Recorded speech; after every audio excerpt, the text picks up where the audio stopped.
those of you who don't know me, my name is Andrew Shapiro. I'm Director of Community and Economic Development here.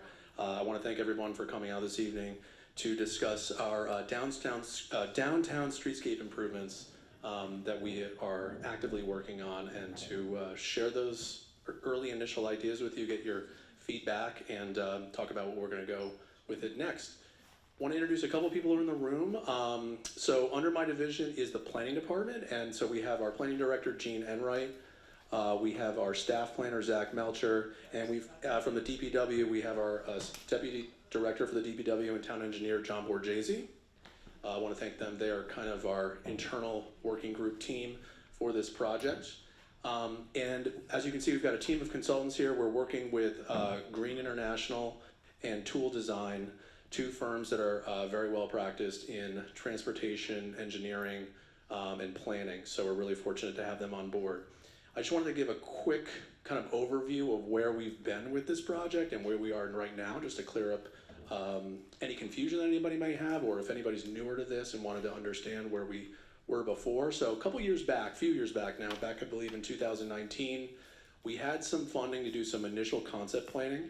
So we brought on a firm called Beta to do that. So we had several public meetings, we had dialogue with the public, we dialogued with the select board as well. And we did some sort of conceptual design planning for downtown streetscapes with them. So those designs came out back, I believe, in 2021. We completed that process. It basically enabled us to move forward with getting an engineering firm on board to actually design the project. So put pen to paper, develop design drawings that we could take forward eventually at some point in time to a construction firm to build out the final product. So we have that firm right now, Green International, as I mentioned before. They're working with us.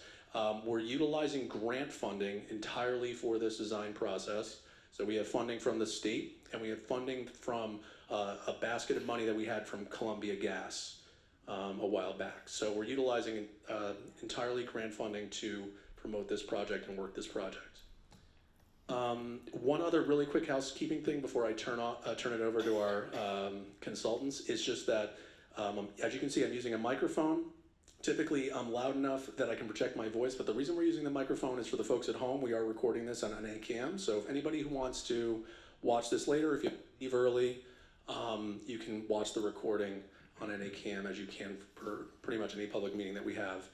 And I would ask that if you have questions during the meeting that you allow me or the consultant an opportunity to pass the microphone to you. Usually we have two microphones. Tonight we only have one, so I apologize in advance. It's a little clunky, but we'd love to get your question on the mic and then be able to pass the mic back and respond using the mic as well. So I appreciate everyone's patience in advance on that. So without further ado, I'm gonna let the consultants introduce themselves, and they're gonna be running the presentation, and we'll go from there. All right. Awesome, thank you, Andrew. So as was mentioned, we are Green International. We are working together, partnered with Tool, and we are here to talk about the design that we've done so far and the projects and the evaluation we've performed. I am the project manager, Dennis Verdiev. I am here with Joe, who is our lead design engineer, and we have Erica and Jared from Tool Design with us here as well, sitting at the consultant table. One thing that, just to make it clear up front, we're gonna stick around after the meeting, so we're gonna be here to answer any detailed questions that you have. We've got plans all over the room, things we can point to, look at together. We're happy to get into those detailed and focused conversations as well, along with the general questions that you may have, of course, as well. We have an aerial plan here on the screen, in the room, an aerial plan that we can also look at together and talk about specifics with driveways and streets and things like that. So one of the things we want to do is quickly talk about the project timeline that we've got so far, the existing conditions that are out here today, our evaluation of those conditions, the project goals, the design opportunities, things that we've identified as improvements that we can make as part of this project and ways we can make those improvements, and ultimately, as I mentioned, questions at the end. Now, I want to talk a little bit about the project timeline. As you can see here on the screen, We are currently in the early stages here. July 2025 is when we started our conceptual design and did our initial evaluations. Some of you folks who live in town, you would have seen our survey crews out here gathering all the survey and everything else that would be needed, along with traffic data and traffic counts, things like that we need for our design. So that's all been started so far. We've also done the utility research, investigations, making sure that we have a good understanding of exactly what's out there today and what we will impact as part of the construction process. We are here in the second bullet, which is the September public information meeting. Now, what you'll see is there's a pretty big gap between September 2025 and spring of 2027, which is when we'll have our final design. In between that time frame is when we'll have additional meetings with folks that are here in the room and other people in town that want to join these public meetings. Typically, the process works out so that we do an initial 25% design. We get a lot of the details ironed out, we start to look at the specifics, and that's usually the next time that we'll have a public hearing or public information session. At that point, we've done enough of the design that we can speak to the very fine details. And then usually beyond that is when we start to take the project all the way to final design. And so we'll be working closely with Andrew and his team and figuring out additional times that these meetings will be scheduled for you to be informed and understand what's going on. Ultimately, the hope is to complete our design in the spring of 2027, to be completely done with the design effort, and then be able to start working towards construction, which is advertising the project, putting it out to bid, getting a contractor on board to actually start work. Now, what I'll point to is the general area here, which is the Main Street area in the aerial view. In this case, north is pointing up. What you see here outlined in yellow is the project limit. Along Main Street, the project starts in the Sutton Street and then goes down to the intersection of Main and Merrimack. That's the Main Street portion of it.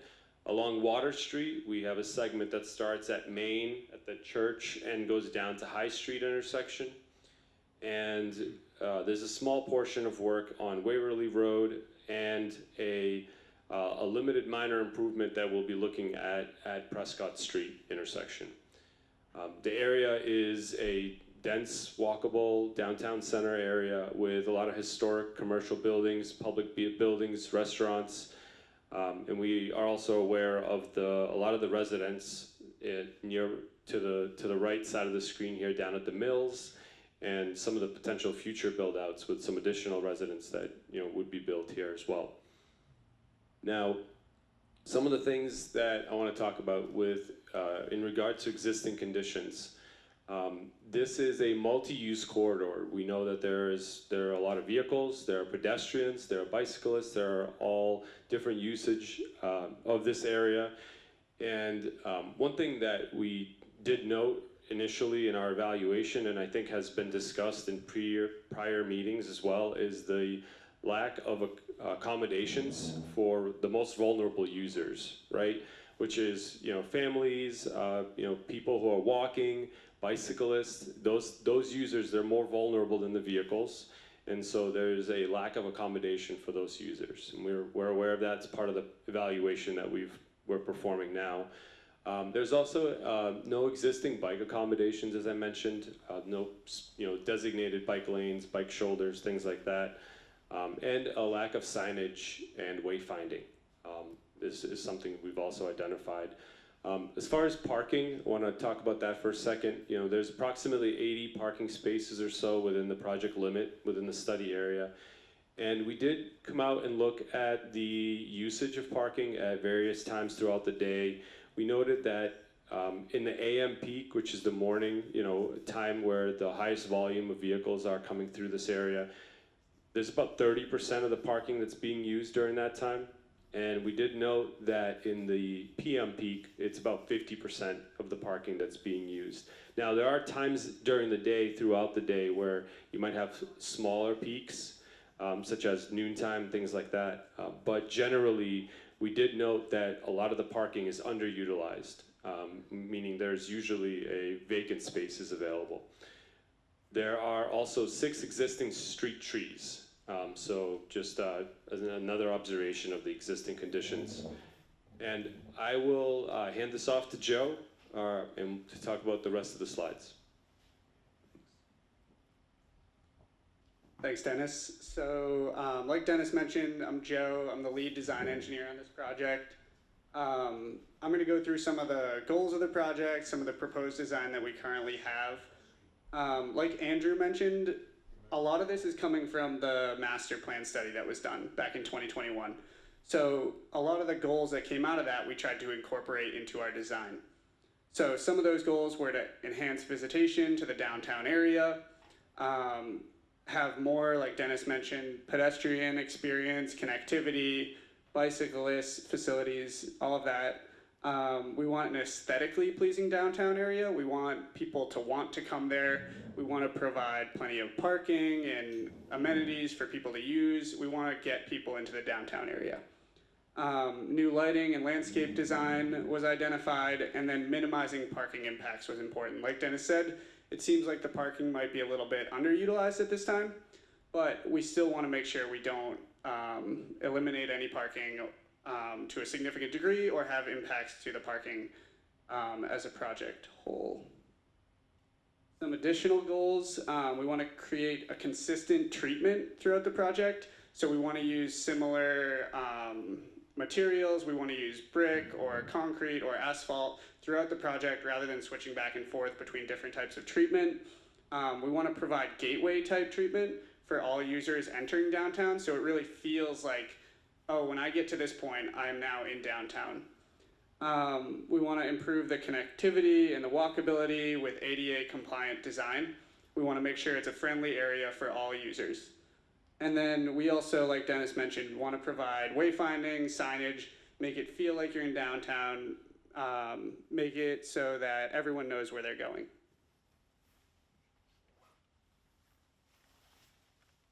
So, oh, did I go the wrong way? Sorry. So, like Dennis was saying, this is still in the conceptual design phase. So those were the project goals that were outlined in 2021.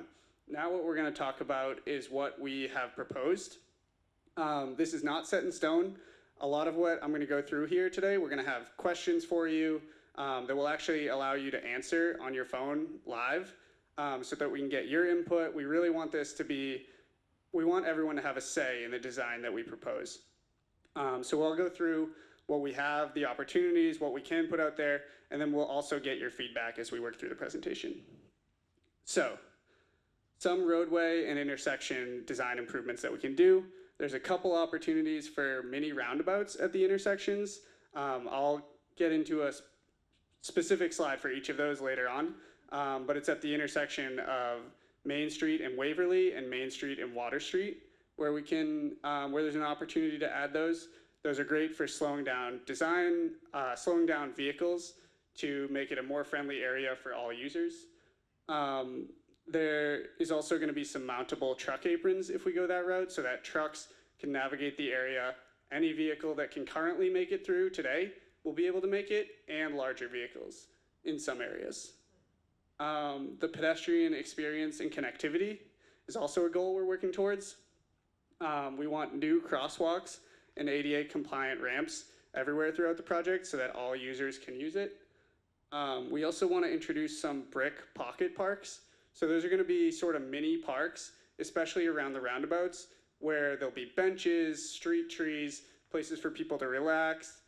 We also want to introduce bump outs at crossings. So there's actually one right out in front of Town Hall. What those do is they allow pedestrians to cross the street and have a shorter crossing distance. It's a little bit safer for them. And then there's also an opportunity to look at some raised crossings on those crosswalks. So we elevate the crosswalk, keep it at the level of the sidewalk, and that's safer for the pedestrian, and it allows the vehicle to slow down, essentially acting as a speed table. There's also an opportunity for pedestrian-friendly lighting improvements. So sidewalks will be lit for pedestrians, not just the overhead utility pole lighting that's more for vehicles. Some safety improvements we can make. We can improve the width and the condition of all the sidewalks out there. We can add bicycle facilities potentially. We can decrease vehicle speeds using the roundabouts, and we can improve sight lines throughout the project. Some other opportunities and things that we could do throughout this area, we can make it much more aesthetically pleasing by adding new landscaping, benches, those pocket parks that I mentioned before, brick accent strips like you have out there on High Street right now, can also be added to make it all feel like it's part of the same area. Street trees could be added. There's potential for utility relocation, maybe taking some of those overhead wires and utility poles, moving them underground. Those types of changes can help really make it a nice, pleasing, aesthetically, nice area to be around. Like I mentioned, pedestrian scaled lighting is helpful. Trees can be planted in permeable pavers or in small grass areas throughout the project. And then this is where we want to get some of your feedback. So there's all those opportunities, right, that I listed. We want to hear from you. What is the most important thing for you? So we're going to go, Adam, if you could go to the next slide. So I'll pause for a minute here. And everyone, if you have a phone, you can join. If you don't have a phone or a way to do this, we'll stick around after. We'll be here for questions. So we can still get your input. But if you have a phone, this is a great way to do it. So you can either scan the QR code, or you can go to menti.com, which is listed at the top, and type in that code. So I'll give everyone a minute here. And let me know if you need help or it's not working.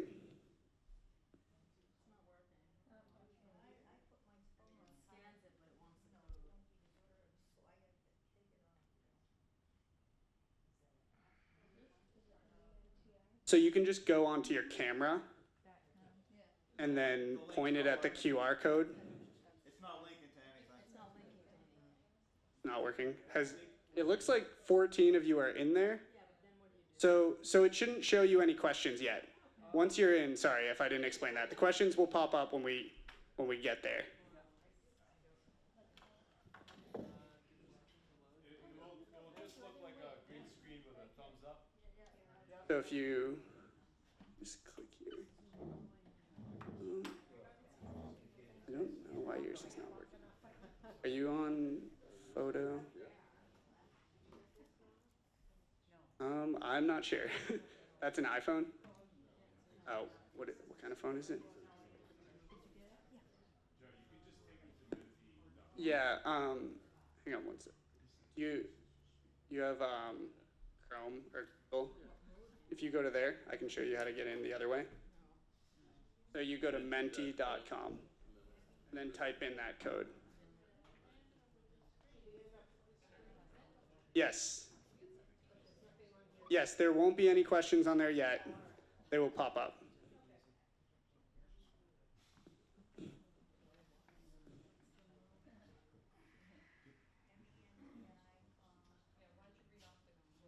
So for people using the code, it's 3617896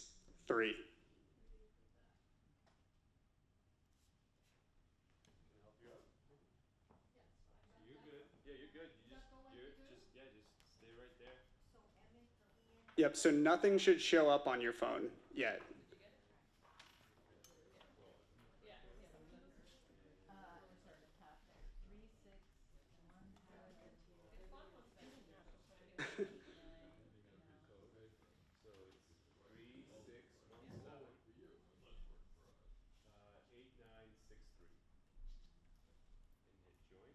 And like I mentioned before, if someone doesn't have their phone or they can't get it to work, we're going to be around after. We're open to hearing your input at that time. You can talk to one of us individually and share all of your, or ask all of your questions, share your concerns. Just hang out right there. That's good. You'll see in a second. And then right there, click that yellow. And then it should take you right to it. There you go. You're good. Anyone else need any help? Oh, she can give us a thumbs up and that will be good. There you go. Now we'll change the color in a second. We're good. Okay, so I think we're gonna get started now. Again, if you didn't have a chance to do it, we'll be around after. So you're gonna see the first question pop up now. And we're gonna have mostly multiple choice questions, but we wanted to do one question like this at the beginning and one at the end. So we want you to go through and rank the most important elements to you to be included in the downtown area.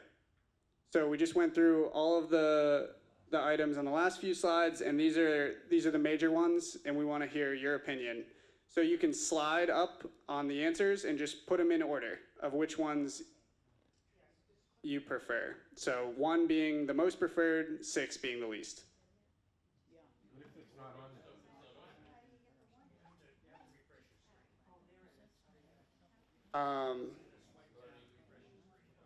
Okay, swipe down and refresh your screen if the question isn't on here. Thank you.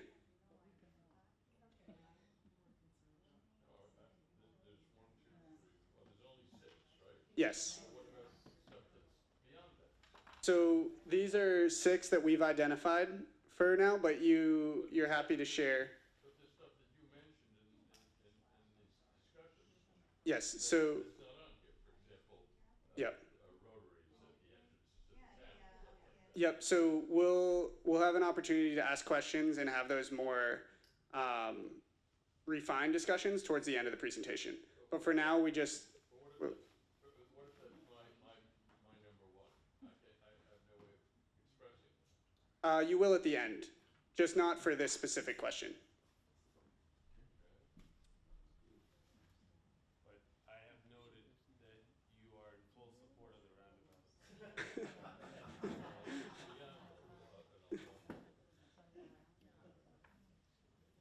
Okay, how's everyone doing? Anyone need a little more time, or are we all good? We're good? Okay. So back to the PowerPoint.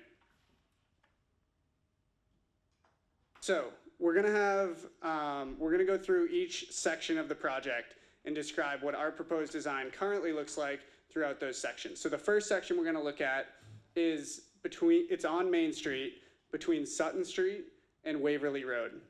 So it's that first segment when you turn off Sutton Street onto Main Street. You can see here,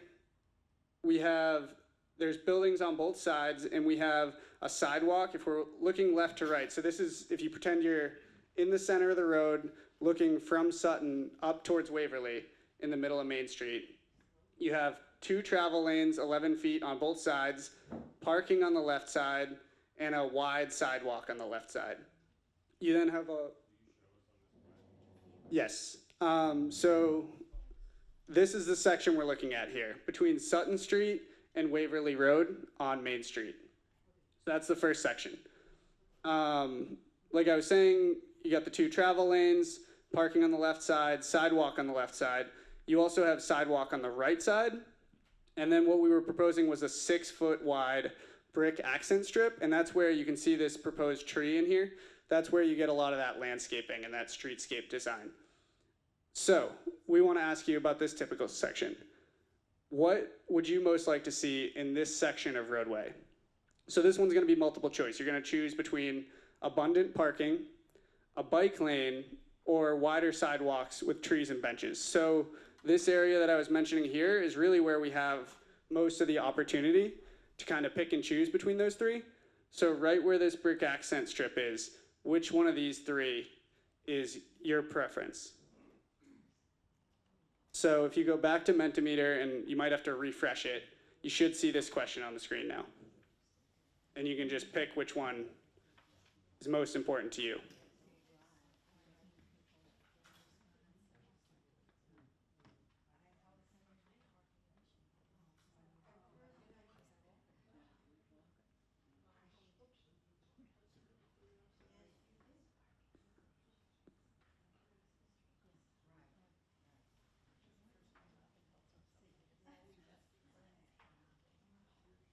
All right, we'll give everyone a few more seconds.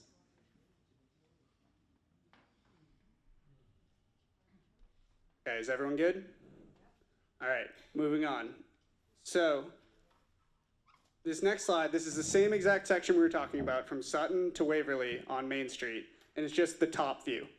So like I was saying before, you got sidewalk on the left side with parking adjacent to it, and then 2 travel lanes, 1 in either direction, 1 foot wide shoulder, and then there's that brick accent strip that I was talking about with the proposed tree in there, and then a sidewalk on the right side.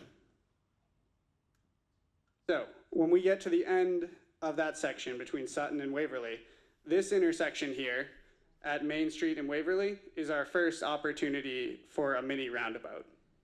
So it would look something like this. Couple things to point out. The intersection currently is a skewed, so it's not teed up 90 degrees intersection, it's skewed at an angle, and it's stop controlled in one direction. So when you're coming down Waverly, you have to stop here to turn onto Main Street. Main Street, you can go right through. So, some pros of the roundabout. It reduces the severity of crashes. So if vehicles get in a collision, when they're coming in the roundabout, they're headed more in the same direction. There's less of that direct T-bone accident. If an accident is to occur, it tends to be safer for drivers. Speeds are much slower as well. So when there is an accident, a vehicle is typically traveling at a much slower speed. There's also the mountable, we call them, center islands and splitter islands. So this here would be a splitter island where you're splitting the traffic on either side of it. And then this is the center island, which is fully mountable. So vehicles traveling this way, if you're in, let's say, a large truck, you got a delivery coming or a moving truck or something like that, you can't make it around this turn. You can go over the mountable center island. That's how it works. Have you considered putting a piece of art there or serious plantings? Inside the center of the island? Yeah, the whole point is to improve the aesthetics. Yes. Why would we want trucks driving over? Yep, so with these mini roundabouts, there's not really an opportunity for that. The intersection is too small. So you would, if you put planters or something like that inside of it, then larger trucks that can currently make turns today would no longer be able to make those turns. So that's the reason we go with the mini roundabout, we don't put plantings inside. Unless it's a larger mini roundabout, but with the close proximity to the buildings, we don't have space. Yes? How many accidents have been in that spot in the last 10 years? Did you look up? Yep, Joe, can you just repeat questions? Oh, yeah, sorry. I forgot. Yes, so she asked how many accidents there have been at this intersection. So we did a traffic study, we looked into crash history, and there's actually a low volume of crashes at this intersection today. So it's not a major concern for us, current accidents, but in general, roundabouts improve any amount. So that's an improvement we can make from a small amount to an even smaller amount. When you say low volume, can you give us the number in the past 10 years? Sorry, I didn't quite hear that. When she asked how many, what's the low volume? What's the actual? I'd have to check with someone in our traffic group. I believe it was 3 in the last, so 1 every 3 years? I don't want to say a specific number because I don't know, but I think it was 3 in the last 6 years or something like that. But yeah, if you want to come up after, I can get you the exact number if you give me your contact info. Any other questions before I continue? No? Okay. So one other thing we wanted to note with this is there's this business down here. It's a few businesses, and right now the driveway is a little bit tough to access. So there's sort of 2 openings, and then there's a curb that you almost have to drive over to get into some of the spots. So we've kind of pushed the sidewalk out here and the curb line, and we've allowed a little bit more space. We've ran turning movements, we call it, through this area. So we've checked that vehicles will be able to turn in and out of this driveway, and we hope that it's an improvement for that business. So moving on, the next typical section that we have. So this is going to be from Waverly Road here up to this next intersection at Main Street and Water Street. So it's kind of this main section right in the middle. And you can see we have the 2 travel lanes still. And then throughout this section, we have parking on both sides. So it's that standard 8-foot wide parking. And then we have a sidewalk again on the left side. and again a sidewalk on the right side with that same brick accent strip with the landscaping. So we want to ask your opinion about this section. It's going to be almost the same question you just answered, but there's no parking option because we already are showing parking on both sides in this section. There's space for it. So the main thing we want to get from you is your opinion on bike lanes versus wider sidewalks with those landscaped brick accent strips. If you swipe up. Oh. Okay, swipe down. Sorry if I've been saying up, it's down. Oh, okay. I have an answer to your question. It's 3 a year.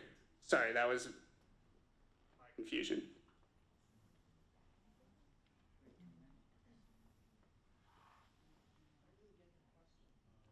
If you swipe down, it should pop up.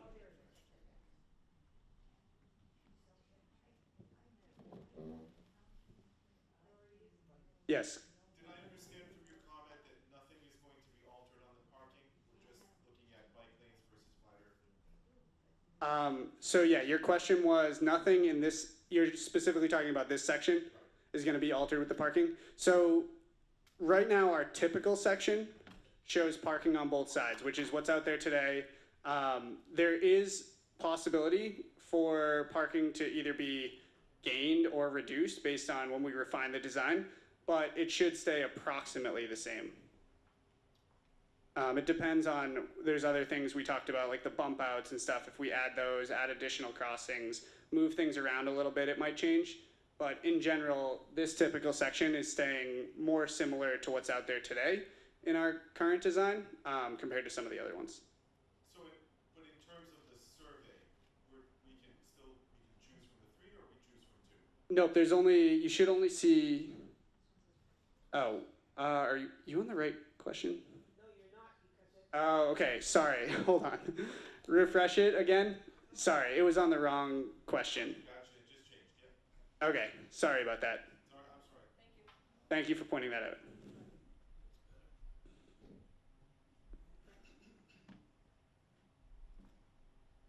Where's the option for neither? Is that will take question. Sorry, you asked. Where's the option for neither? So you would want nothing, just travel lanes? The parking and the whole point of downtown is parking, yes, so neither. Yeah, so parking, like I just mentioned, is not really going to change on this one, so that's why we don't ask for your opinion here. But if you have a more detailed question, we can talk about it after. Yes. My question is about your survey. So even before we get to trying to figure out what we need, you said that there are 80 parking spaces? Approximately 80 today, yes. Okay. What does that include? Are you talking about Just the street, no driveways, no, like you have that big parking lot across from Town Hall, none of that is included in there. It's 80 street spaces.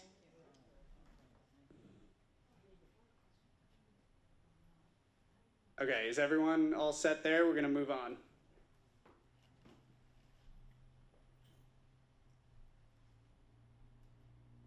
So go one more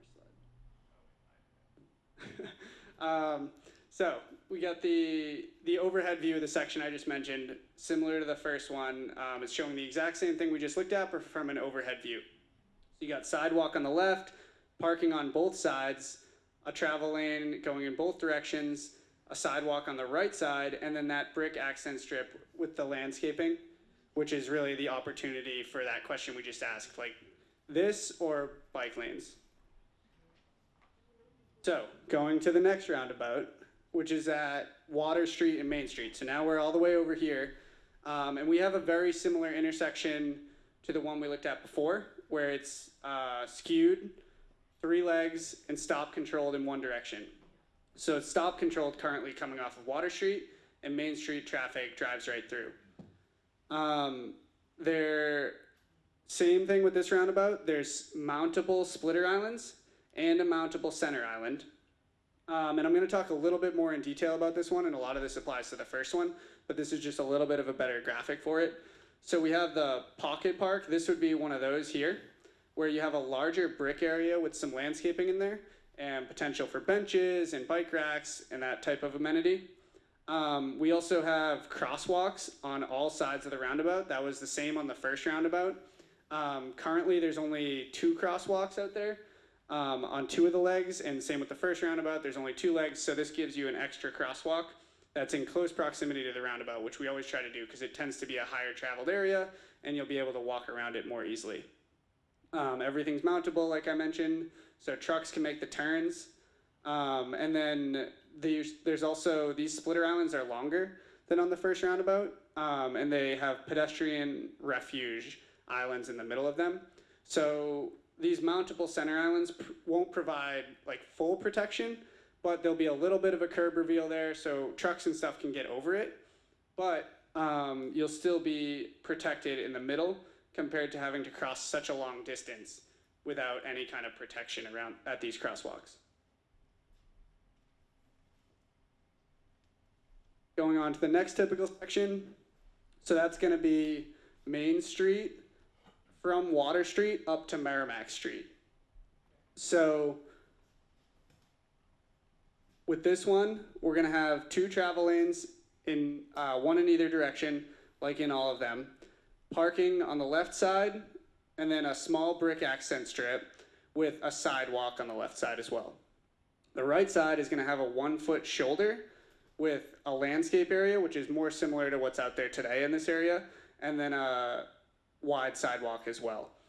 So the question we have for you on this one is similar to the first 2, and also it's going to be specific to this one because this one's a little bit different on the right side. In this area here where there's landscaping, what would you most like to see? Do you like the landscaping, the trees that are currently there, the trees that we could add there potentially as well? Would you like a bike lane, or would you like to see additional parking in this area? So if you swipe down, you should see the question pop up, and it's going to be another multiple choice, and you just pick which one you would most like to see in that area. Yes? Just so I'm clear, when we say right side versus left side, we're talking looking up Main Street going towards Merrimack? Yep, so the question was, when you say right side versus left side, which way are you talking? So for all of these, we're going to be looking this way. So on Main Street here, when I say left side, we're looking towards Merrimack, yes. Yes, from the church up towards Merrimack Street. Yes, question.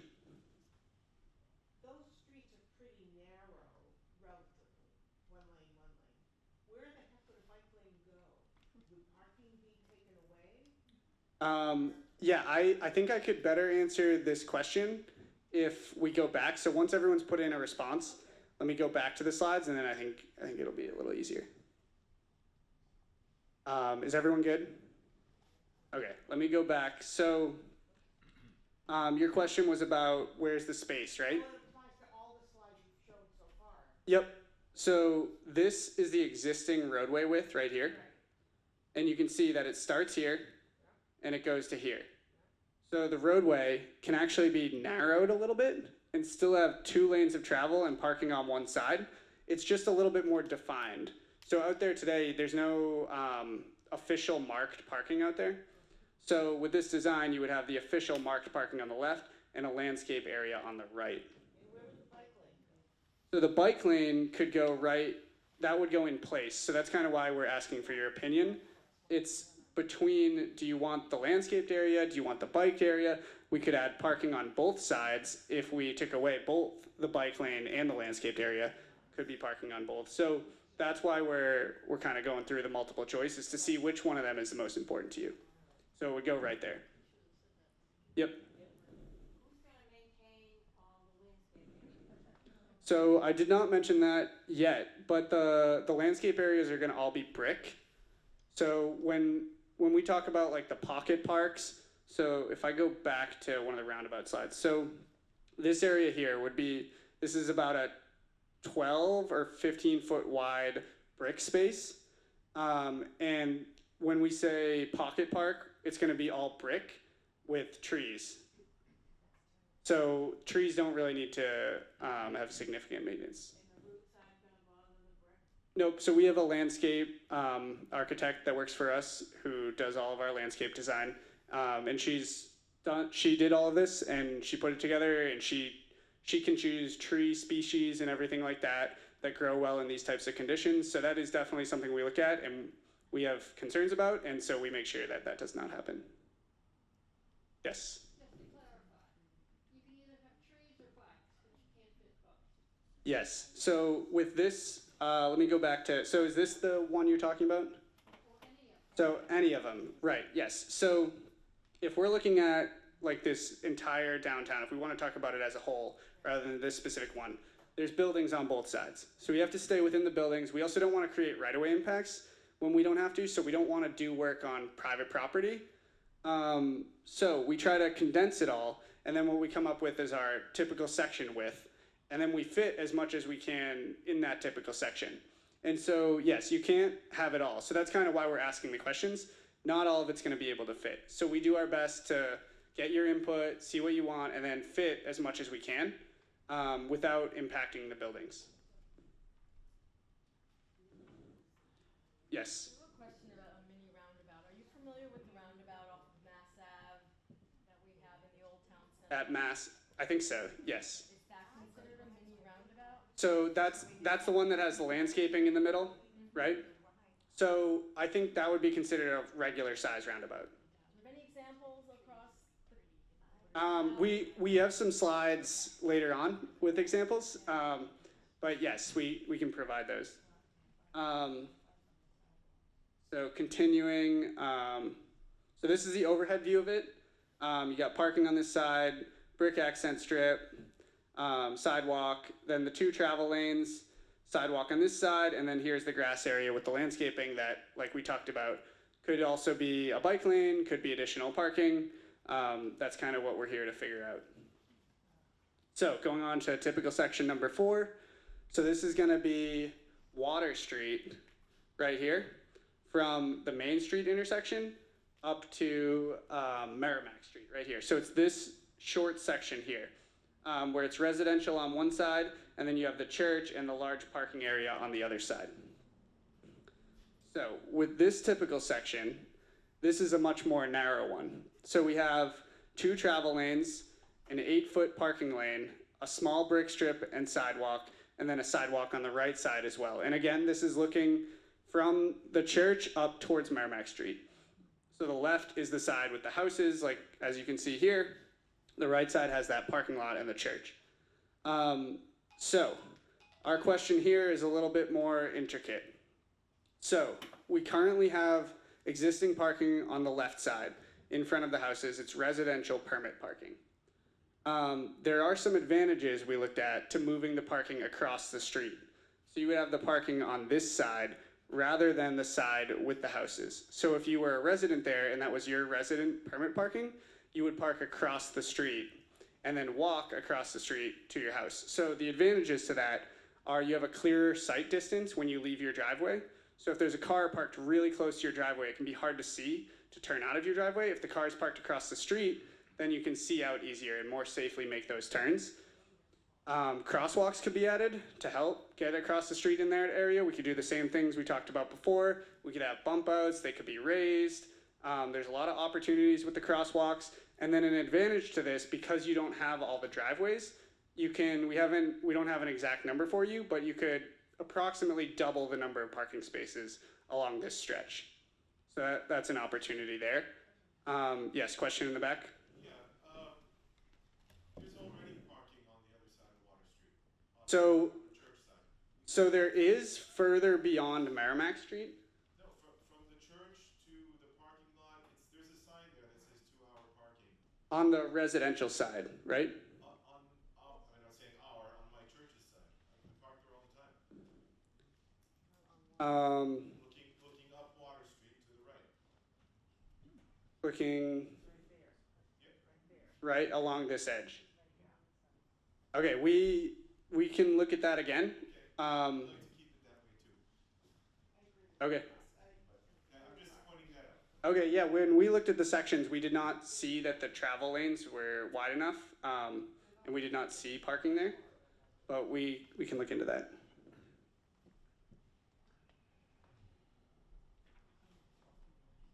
So go to the next question. So this is the question we were just asking. So would you prefer to have the parking on the left side or the right side throughout this section?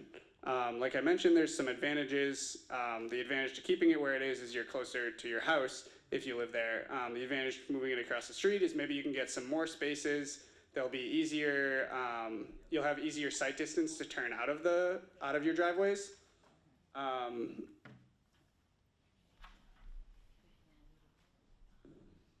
We'll give everyone a minute.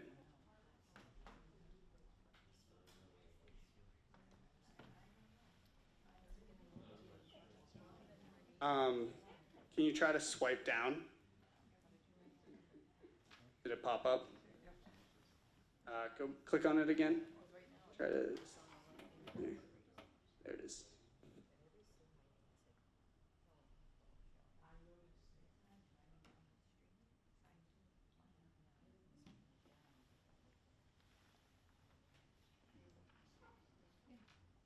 Is everyone good, or do we need another minute on this one? Good? Okay. So this is the top view of that section. So we have sidewalk on the left again, sidewalk on the right again, the two travel lanes that we have in all the sections, and then parking on the left, which, like I mentioned, there is potentially an opportunity to move it across. So the last typical section that we have is Water Street from Merrimack to High Street. So that's going to start here and continue up to High Street. And again, you're going to be looking from Merrimack Street towards High Street. So with this one, we have two travel lanes, one in either direction, two parking lanes, one on each side, and then sidewalk on both sides as well. This is another section that's much more narrow. So the buildings are much closer here. There's a lot less opportunity to fit things, fit other amenities in this section. Yes, question? I want to go back to the last street. You don't need to change the slide. But I was at the original meeting when you were asking people what you wanted, and we all thought that this part of Water Street should have trees. Now, I know you have a space problem, but is there any thought of asking residents if they want a tree in their front yard? Do you mean a tree in your private property, or do you mean like replacing these parking spaces with trees? I guess I mean more trees on private property, which happens, town-owned trees all over town, that are close to. Yeah, so I think that's something we could discuss later, but I don't know, that would be a discussion we'd have to have with the town if the town wants to help out with that. That seems like something a resident would more plant a tree on their own if it's in their own private property. Cambridge does that all the time. Yeah. Very Okay. well, actually. Okay, yeah, we can look into it and talk to the town and, I think it would be a great enhancement for that street for the residents. okay, to have the trees on the private property, right? I just want to make sure I understand. There's no other place to put it. Okay, Or even in yep, the church parking lot along the edge. okay. Okay. So then we get to this. This is again the overhead view of the same section we were just looking at. So you got the two travel lanes, one in either direction. You got parking on both sides, and then you have sidewalk on both sides in this section. So now I want to go through and show you some sample designs. So these are pictures from around New England that show examples, good examples of things like roundabouts, bump outs, the splitter islands, the crosswalks. So here we have another mini roundabout. It's got 3 legs, so there's one over here, and one here. And a vehicle will come here, enter the roundabout, and then they can go this way or this way.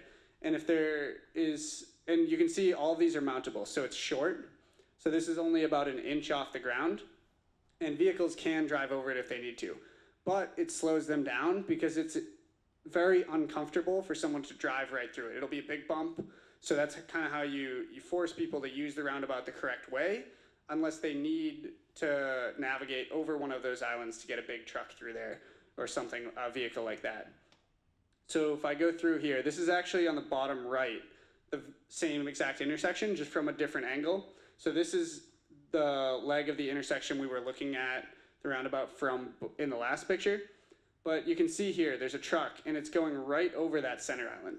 Because a truck this big doesn't have the opportunity to swing out and use the roundabout and go around and get up this way still. So they wait until there's an opportunity with less cars coming in either direction, and they go and they use that mountable island. So that's a good example of the mountable design. Up here you see this is another mini roundabout design. You got another mini roundabout design here. This one's got 4 legs. This one up here is 3, more similar to our project. And then, question? You do a survey to see how many semi-trailer trucks come through downtown North Andover. I've lived here 35 years and I don't remember very many of them ever coming through. Yep, so we And why would we want to encourage it? yeah, so we looked at the vehicles that travel through the area. We call them WB50 is like a larger box truck, and then WB67, that would be like your 18-wheeler. And yes, none of them come through this area. So the roundabouts that we have designed would not accommodate a vehicle that big. They will accommodate vehicles that can get through today, but it will not allow larger vehicles to come through the intersection. And these roundabouts that will allow smaller but not larger trucks will still not be large enough to put civic art or attractive plantings in the roundabout. They're just gonna be that? Yes, unfortunately, they're not big enough. The buildings are too close on either side, and yeah, and there's also driveways in the area. There's sorry, what was that? You can add a lot of landscaping on the outside. Yes, We do have opportunities. yeah. So that's in a lot of the pictures of the roundabouts. Roundabout to announce, here you are in North Andover. And, I mean, I know of towns that have roundabouts with statuary and plantings and they announce that you're in an important spot. This doesn't. Yeah, so we don't have it in the center here, but we do have plenty of landscaping on the corners of the roundabout. And there's also, like I mentioned before, opportunities to add wayfinding signage and big signs that say "Welcome to downtown." Yes. I'm gonna assume if you didn't do it that way, snow plowing would be very difficult. Yes. So I guess I should stay on this slide. So snow plowing could be more difficult. Yes, that's a conversation we have to have with the DPW, make sure they're okay with it. The bump outs that I talked about before are also difficult for plows. The raised crosswalks can be difficult for plows. There's a lot of things that could be difficult for plows. I meant that if you had a tree there or whatever. Oh, yes. Yeah, agreed. If you had a tree in the center of the roundabout, yeah, it would be difficult. And with these small ones, there's just not the space for it anyway. But yes, it would be difficult. Yes, question in the back. Can you clarify the length of the truck that can't make the turn of the roundabout? Because there are businesses downtown that do get deliveries by Yep. their trucks. Yep, so I don't have the exact length of the truck right now. I can get you that. But I know that any truck that can make it today will still be able to make it. We've ran turning movements, we've done that analysis, and any truck that can currently get down there can still get down there today. About driving over the middle though, because if the trucks are driving over the middle, that's going to defeat the whole purpose of the roundabout. So it would act the same. I happen to have a 26-foot long truck with when I have travel lane on it. So will I have to drive over the roundabout? Okay, so the larger trucks, 40 something, what was it? It's a 42-foot 42-foot long trailer, that's gonna need to mount this. You had 22? 26? I don't know if we've done like that specific length, but I don't think, I can't say with absolute certainty, but I do not think you would need to mount onto the center of the island. You should be able to turn around it. I don't see it. I don't see I could make a roundabout without going over that surface or the edges. Yeah, can I take the mic for a second? Just so you know, we're clear, this is a really common concern with the trucks and the plows, with any kind of design that ultimately tries to accommodate pedestrians and bicyclists to the maximum extent possible, right? So everything we talk about tonight, Joe is going through a lot of details here. Everything is a trade-off. And ultimately, that's going to be the case with this project and any project we do. We have to pick and choose what we value most and create the trade-offs. We always want to find some middle ground. We want to make sure that we still accommodate trucks while also protecting pedestrians and slowing down speeds. You know, one of the issues we run into with roundabouts a lot is when you open them up to accommodate the very largest possible vehicle, it also means that cars can travel much faster through them. The more difficult we make it to navigate for a large vehicle, the slower the vehicles that travel through the roundabout go. And if we open it up, you know, same with the bump outs, you know, if we open up the roadway, we widen it out, we create a lot of space, that's going to encourage people to drive faster. It's going to encourage higher speeds. And ultimately, we all know from our experiences that, you know, putting a sign that says 20 miles an hour isn't going to make anybody drive 20 miles an hour. But creating a geometry that is uncomfortable to drive at a speed higher than 20 does work. And we have a lot of evidence that supports that. And so when we do our designs for roundabouts, intersections, anything else, we're always accounting for that. We're always accounting for physically slowing down vehicles, because a sign just, it doesn't work alone, right? And no matter how much enforcement happens, how much police presence we get, in the end, you're still going to have people driving at higher speeds. And so it does mean that trucks are impacted, absolutely. You know, we do look at the volumes, so we look at the number of trucks that come through here, and we make sure that as long as those numbers are reasonable, you know, 1 or 2 trucks per hour is a reasonable number for us to, you know, impact, considering that that's a minor number of vehicles, you know, compared to a passenger vehicle, right? And so, you know, impacting a truck that comes through here maybe once an hour or twice or 3 times per hour is a reasonable impact if we're also able to significantly improve safety and accommodations for other users. So it is a trade-off, and it's certainly going to be difficult, you know, for plows to navigate it, you know, and do that. But that's part of the process. Yes, do you have a follow-up? You mentioned the speed limit. The speed limit right now is not 20 miles an hour. If we want to slow people down, why aren't we changing the speed limit downtown now? So it's similar to what Dennis just mentioned. A lot of people aren't going to follow what the sign says. The problem is because we don't have a lower posted speed. Why aren't we posting it lower like Andover's done at 25 or 20? We want people to go the speed limit. We should at least post it down, at least try. Yeah, we can consider that. About 3 years or 4 years before this will be down, if this is such a serious issue with speed right now. Yeah, we can consider that. And around the roundabouts, there will be signs that say, like, roundabout ahead, slower speed limit ahead. So that would also help with this design. Question? That second bullet talked about Water Street being stop and controlled. Is that going to continue with the roundabout there? So the question, I gotta repeat it for the mic, is the stop controlled situation that's currently out there when you're turning off of Water Street gonna remain? No. So with a roundabout from every direction, you can slow down and it's just a yield into the roundabout. So one thing I didn't mention yet is with these roundabouts, traffic volumes and traffic flow improves. Not by a significant amount in this area, because currently the traffic volumes and flow is generally okay. Like, we don't classify it as an F. Like, it's not, you're not sitting there waiting in traffic for a very long time, but it will improve with the roundabouts. You will wait at the intersection for less time in general. Yes, question? How does pedestrian safety improve if cars aren't stopping? So I live and cross those streets every day, 3 or 4 times a day. And at that intersection, that stop sign currently is treated like a yield sign. Across from City Hall, pedestrian has the right of way in the crosswalk if you don't hit them. I have to physically be in the crosswalk for a car to stop. So I understand the roundabout concept in terms of trying to slow people down, but I don't see the connection to pedestrian safety. Yeah, so I actually experienced that on my way. I went to the old senior center, the wrong one, on my way here. And I walked right across that street and I had the same thing happen. I got into the crosswalk, no one stopped for me. So one thing with the roundabouts, you will slow down, you will yield. So cars will be going slower. So in general, they should see you sooner. There'll also be, with this design, increased signage those potential bump outs that I talked about. So the crosswalk will be smaller, and maybe this is something I can show you after on the aerial. You'll be able to see it a little better. The bump out in front of Town Hall that causes the crosswalk to be shorter.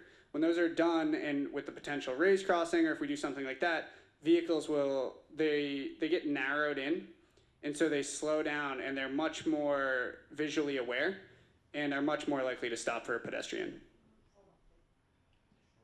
It's also a shorter crossing, so you don't have to cross as far. It's about 16 feet shorter, give or take.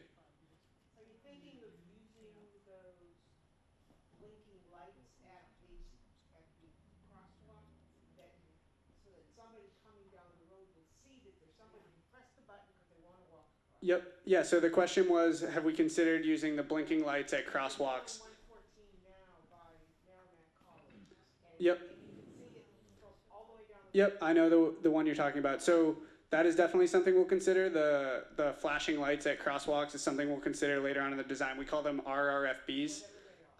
Yes, you push the button, it flashes. Those help a lot. So yes, that is something we'll definitely consider. people aren't going to stop otherwise, they're just going to go.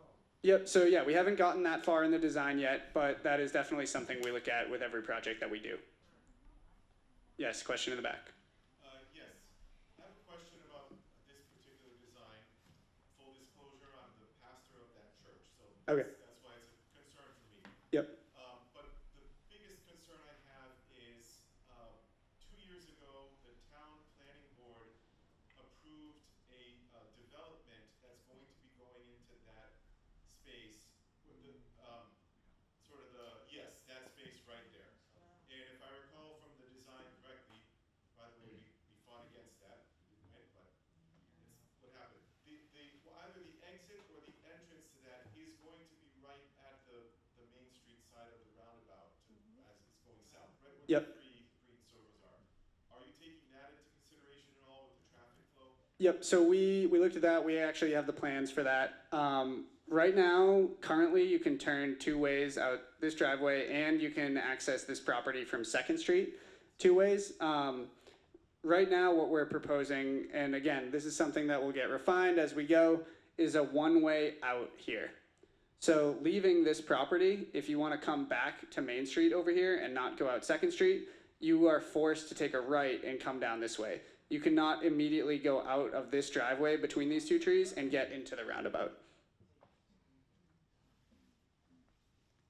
Yes, question. On the other roundabout on the Waverly Road side, will that be removing any parking in front of the businesses?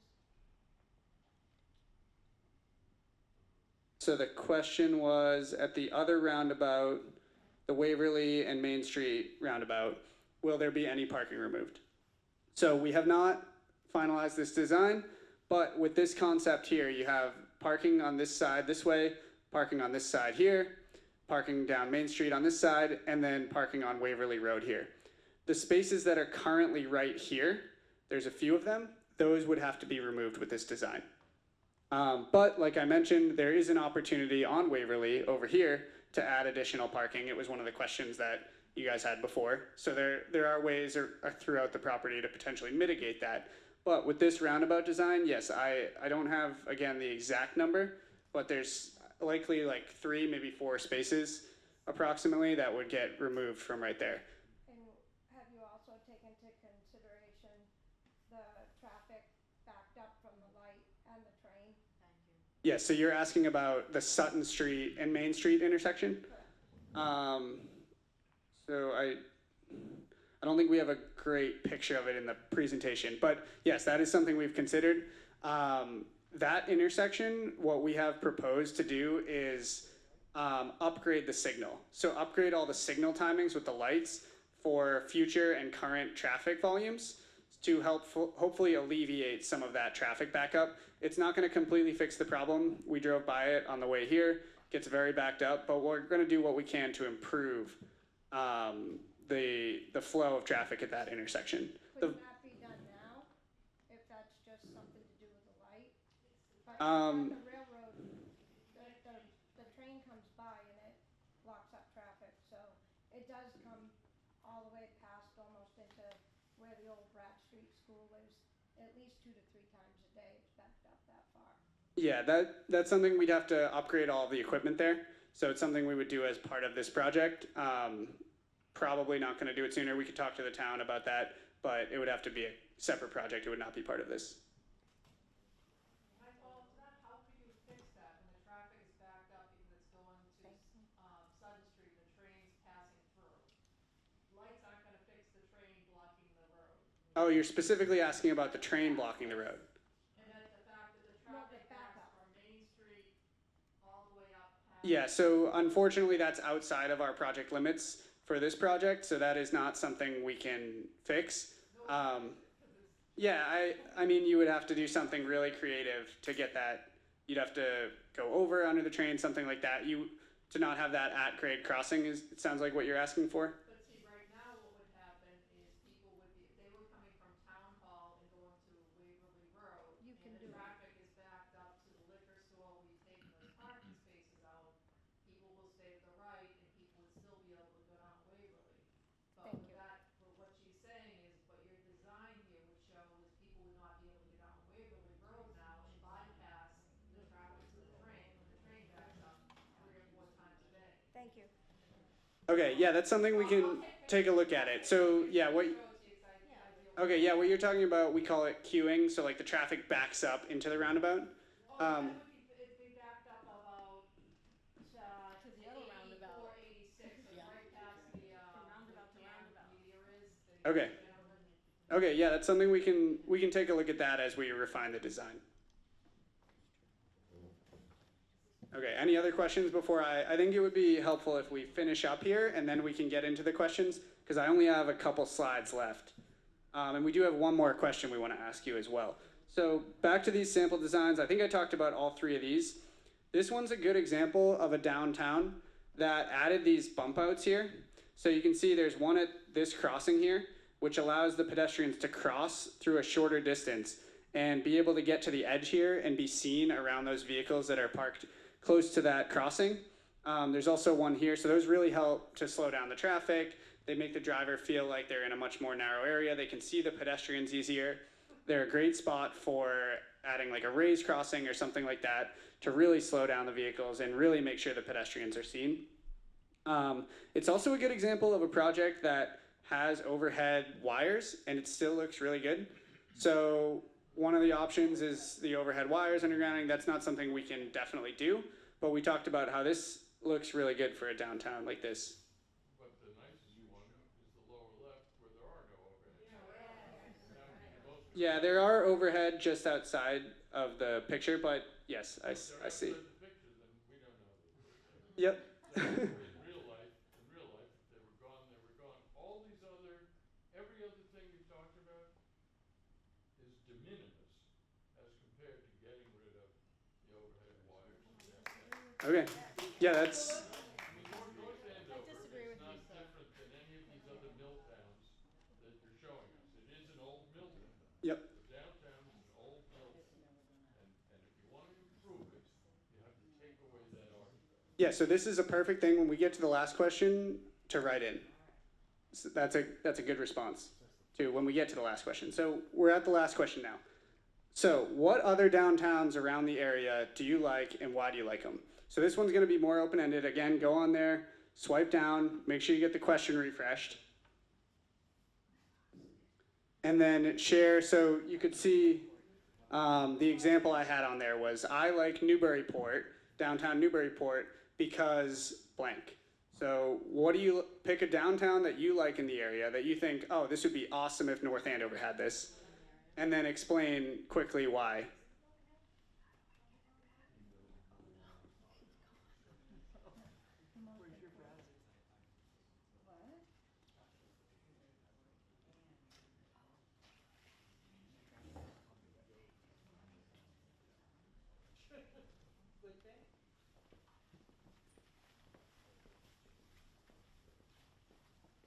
We'll give everyone another minute or two on this one because I know this one's a little more in-depth.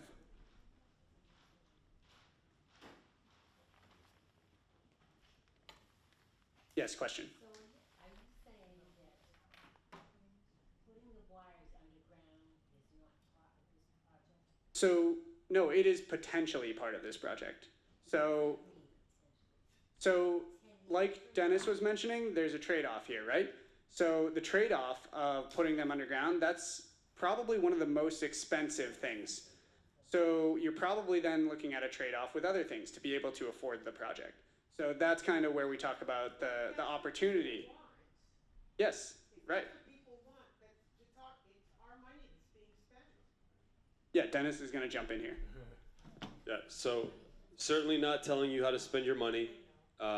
You know, we are here to provide options. That's what we're here for. So we're consulting engineers. We are working for the town, and any idea that they have for us to investigate, that is what we're investigating. So all of this feedback that you folks are giving us is excellent. There's no wrong answer. You know, so telling us that you want to see those overhead wires removed, absolutely. We hear you loud and clear. You know, we're all taking notes here, and we're hearing every word of it. You know, I think we have talked to the town about it. They have brought it up to our concern even prior to this meeting, right at the very beginning of us working with them. They notified us that there's a strong desire to remove the overhead lines. And, you know, they are absolutely wanting to do that. There's a desire to do that. One of our tasks is actually going to be developing a cost estimate for doing that, right? So it is very, very expensive. And it's shockingly expensive to take everything and put it in the ground. And so not only because of the actual work of doing so, but because of everything else you then have to do, such as reconnect every single building to now this underground service that they no longer can access, right? So can you imagine all of the basements that have, you know, the wire coming in from the attic, from the roof, from overhead, now has to come from underground. Right, so there's a lot of impacts that goes with taking an overhead line and putting it in the ground. And that's not including everything else you already have in the ground that we have to work around, right? So you could be in a situation where in order to take these wires, put them in the ground, now we have to relocate drainage that's underground. We have to relocate pipes that are in the ground to make space. And so it is a very extensive undertaking, and that's often why communities don't do this. You know, I know, you know, many of you, you know, you point to other communities that have done it, and absolutely some have, but a lot of communities just simply don't put everything underground because it's so prohibitively expensive. One thing they do, and we have looked into as well, is doing it in particular locations. So for example, around the roundabouts, in those high profile areas in front of Town Hall, maybe what we do is we do it in an isolated section of this project, where we take things and put them underground, but not throughout the entire corridor. So those are all the different things we have to consider and think about. It's certainly on the table, and things, you know, something we're looking into. I like the way that you phrased these decisions as trade-offs. As you do the cost estimates, would you be able to? I'm sorry.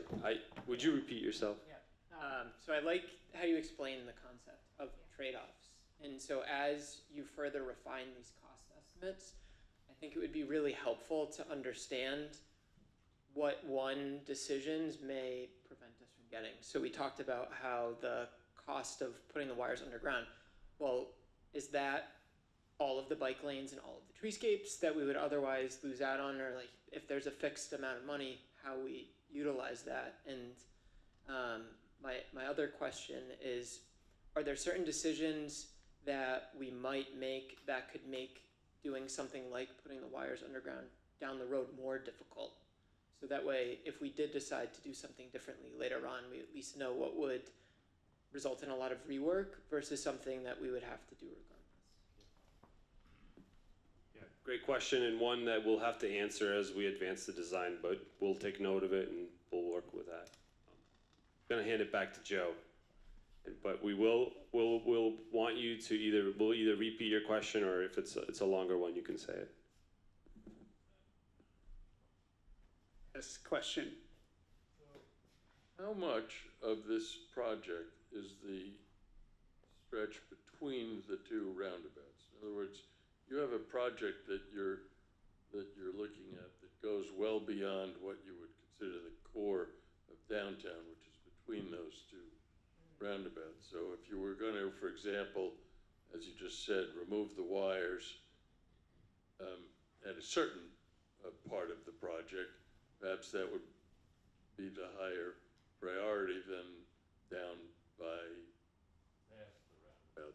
So how, on a percentage basis of the, what does that core represent?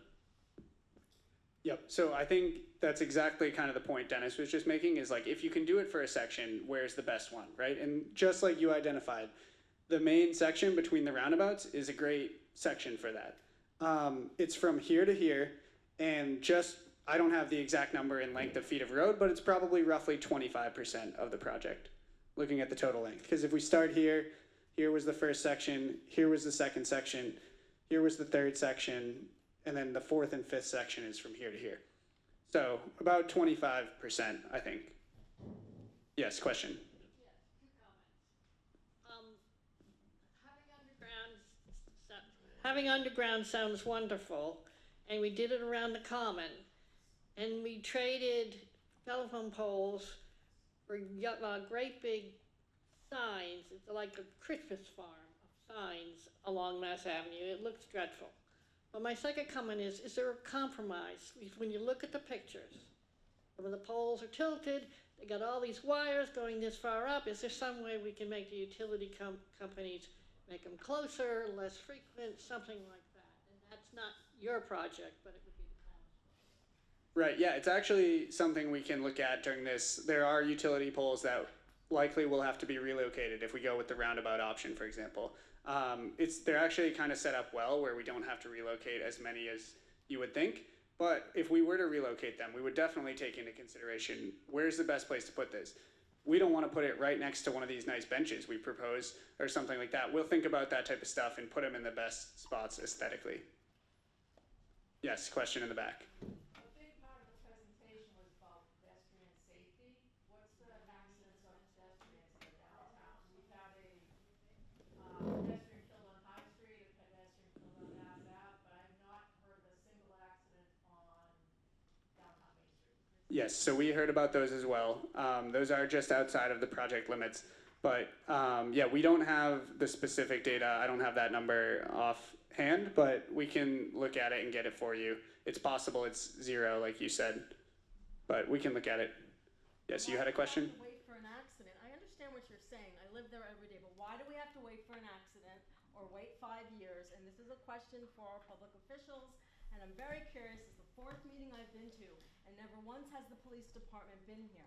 Now, they do a fabulous job, and I'm not disrespecting them, but when I have made complaints or asked questions, they go unheard. So why do we have to wait, like Andover, for someone to be killed without taking pedestrian safety seriously now, not in 5 years when this project is going to begin?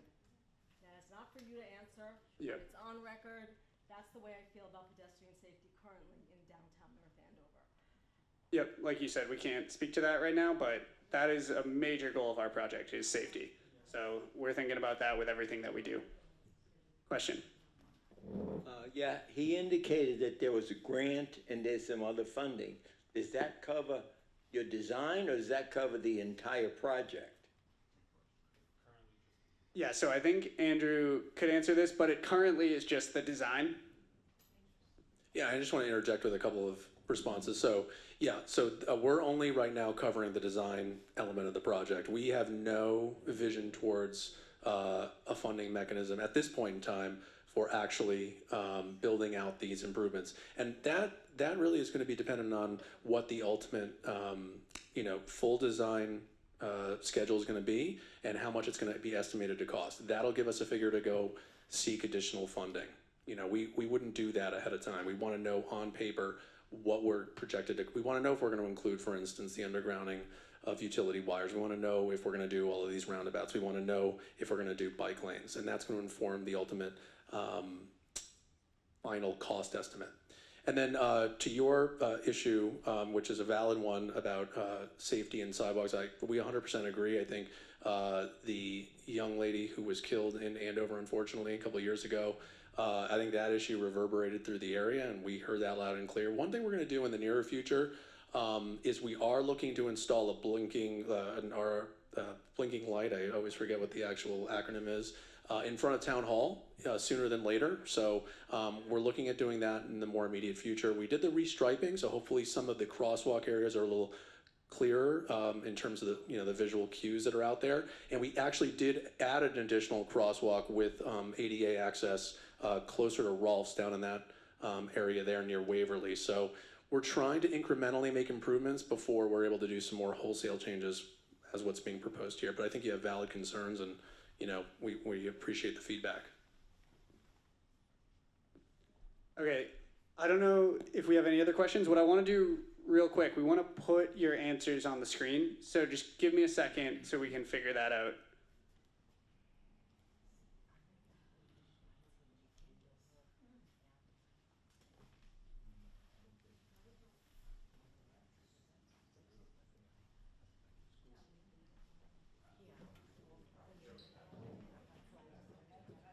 Does anyone have any additional questions while we get the technology updated? Yes. I got a couple comments. I'm a little Here, surprised. can you give me 1 second? I'm a little surprised the amount of people that are here. This is a huge project. It affects the town, affects a lot of people. I actually rushed down here thinking I wouldn't even get a seat. And so I'm a little disappointed the amount of people that are showing up. A comment on the electrical. I'm in that business. To put those overhead wires underground, as you know, it's a massive project. Has anyone thought about talking to Mass Electric about maybe putting provisions in manholes and empty conduits so we're not digging up what we just completed? Because you have to do that first, or you're going to be digging everything up if you really truly want to put this in the ground. A couple other comments. The roundabouts, they're great ideas, but I look at the one up on in the old center of town. I drive that every day, and it's an absolute nightmare. Traffic's backed up everywhere. A busy time of the day, you can't even get through there. I also drive the one in Newburyport, and that is a difficult one also. And the bump outs, you can talk to the people in Andover. Those bump outs, if you drive down Elm Street going to Andover, you'll see tire marks all over them. That's from people hitting them, going right over the tops of them. It's been a disaster with those bump outs. And not only for the plows, it's for people that are just not familiar with the area. They go right over the top of them. And it happens all the time, not once in a while. So there's a couple of things to consider. But I'm a little surprised by the amount of people that are here.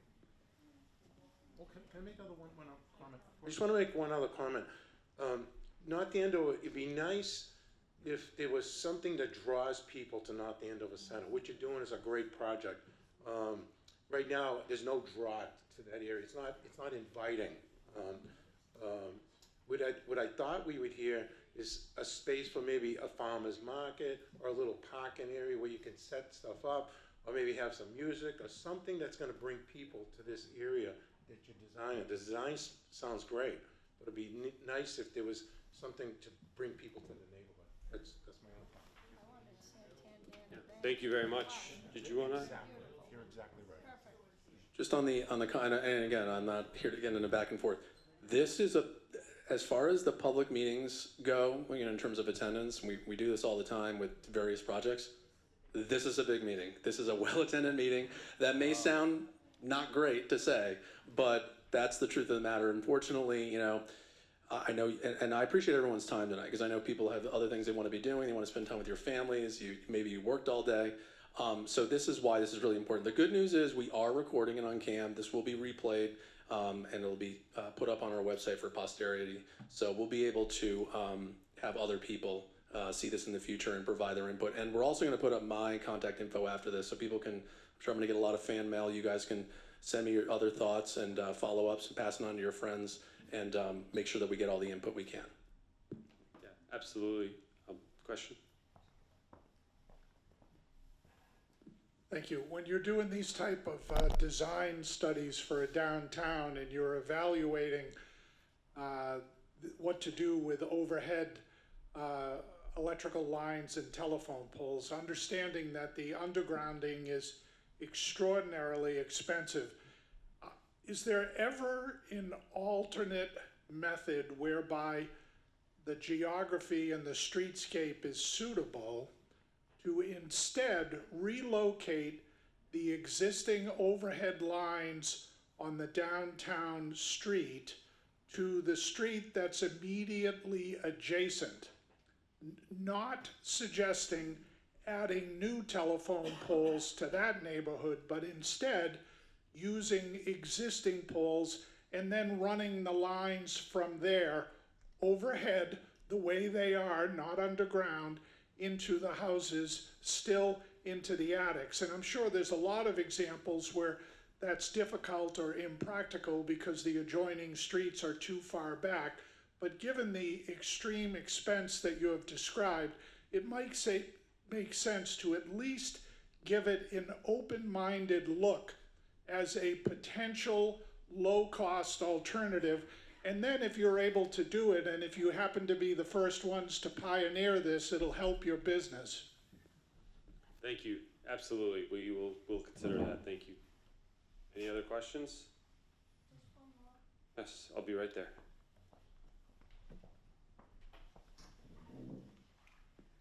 If this project is to be completed in the next few years and once the downtown gets completed, who's gonna be responsible for maintaining all of the, if you say, flowers and trees and sidewalks and weeds and keeping our downtown looking nice like other towns that are in the area? Typically, this is a town-owned roadway, so the town would maintain it. It would be the DPW or whoever else in town is responsibility to do that. And at the Streetscapes, and you're continuing to use brick? Yes. Yep. She asked if we were continuing to use brick. Yes. Yep. And don't we have a lot of bricks that are coming up and a danger to pedestrians and? Absolutely, yeah. That's actually something we've discussed in detail internally. There are methods for installing brick, such as in a concrete base, that does lock them in and hold them for an extended period of time. You know, so that way the brick isn't moving as easily. A lot of the reason that the brick is moving is because it's sitting on dirt or a soil that absorbs water and moisture. And so we do have methods for installing brick, and what we do is we hide concrete underneath it that holds it, locks it into place. You won't see it from the surface, but it's there to prevent it from moving around as it does with, you know, other installation methods. Yep, thank you. We do have the results up on the screen. So Joe, maybe if you want to walk through, read some of these out loud for folks. Yeah, so I don't think we need to read through every single one. Can everyone read it? No? Okay, maybe I will read through every single one then. So the top left one, Andover. Lots of attractive businesses. Rockport is another good one, very walkable. Another one mentions Andover Center. It doesn't have utility poles or roundabouts. Newburyport or Andover, because of no overhead wires, brick sidewalks, and trees. Downtown Andover, because it's primarily business and mixed use with sufficient on-street parking, pedestrian accommodations, and unified aesthetic. Wakefield, because its utilities are buried. Andover, no wires, sensing a theme here. Very inviting, stores well laid out. Someone said, I like Newburyport because it's on the water, but that's not possible. Good one. Let's fix the sidewalks and add some trees, bury the wires, and put in light poles like the Commons. Let's not put in bike lanes. Andover, they have no overhead wires. Newburyport also. I like Andover because no above ground wires. I don't want to trade underground wires and then have a forest of street signs like Mass Ave by the Common. I think that was mentioned. Scroll down, Adam. I like Andover because of its aesthetics, lighting at night, which makes it walkable and safe. That was something we didn't get super deep into, but we did mention that is a potential goal of this project, is to add a lot of that pedestrian scale lighting, not just the lighting that's up on the utility poles. Lost track of where I was at. Downtown Amesbury for pedestrian-friendly walkways and an attractive frontage. Also, good use of compact roundabouts. Yes, I've driven through that one. It's good. Andover and many other small mill towns that have removed overhead wires. Also, those downtowns such as Andover that have a dedicated small and consistent DPW effort to keep the downtown area clean, like we just talked about. Andover, because it has amenities for customers, underground wiring. Winchester, same as above for Lexington. Northampton, no roundabout. Police manage the safety of the pedestrians. Drivers know how to slow down, or else pedestrians have the right of way. North Andover is an old mill town. I know of no other such towns that have attractive downtowns. Taking down the overhead wires and adding more landscaping, trees, etc. is the absolute best thing we can do. I like Andover's downtown. There are restaurants, retail, gift stores, etc. that draw you to want to go there. There's an aesthetic and culture in Andover. North Andover, Main Street has none of that, no draw. I like Lexington because of the walk and bikeability and presence of retail. Andover, flowers, maintenance, a clean downtown, parking enforcement, downtown business taking care of their property. Please take into consideration that St. Mike's and CVS Plaza are not public. Newburyport, Amesbury, Concord, Belmont, Andover, Danvers, all appealing because they have retail stores and attractions with enough public parking to support residents visiting. North Andover needs more. And then lastly, Andover and Newburyport because of no overhead wires and poles, trees in open spaces, bike paths, or overhead lights with ambience. Yes, there definitely is a theme. Yep, we will take all of this into account. So let me go back to the PowerPoint because we have just a question slide at the end that has Andrew's contact information. It also has a link to the website. So you can go on there, you can find more information about the project. It's the last slide, go one more. Oh, I keep thinking that's your responsibility. So, any questions? I know we've been doing the questions as we went, so maybe there's not as many, but we are happy to stick around, answer your more personal questions. We have these posters over here by the window. We have this one behind me. We have one over here. We didn't get a lot into the Prescott Street and High Street intersection improvements. We were proposing something very limited there that was recently redone. It's basically just upgrading the existing sidewalks that are there in the exact same place they are. So that's why we didn't get super deep into that one, but we're happy to stick around. All 5 of us here can answer your questions about your specific needs. We've already heard a lot of your specific needs, and we're going to use all of that. So if you don't have anything new, you don't need to stay around and repeat. We have all of that information as well, but we're also happy to stick around and answer any additional questions that you have. Thank you. Oh, Andrew wants to say one more thing. No, just wanted to close it out and thank everybody for coming. I want to thank our consultants from Green and Tool for being here, answering all your questions, hearing all your feedback. It's very important. Really, really appreciate it. There's my contact information up there. You can call me. Also, you can email me. Sorry, it's not up there, but it's ashapiro@northandoverma.gov. I'm pretty findable on the website too, and you can access our website. I know that's kind of a clunky URL right there, but you can find, if you even just Google downtown streetscape improvements engineering North Andover, it'll take you, it'll be one of the first options that pop up. So again, thank you everybody for coming out. This is the beginning of a pretty long process, and there's a lot of opportunities for input. There's a lot of opportunities to change things and refine this, and we're looking forward to doing that. Thanks again.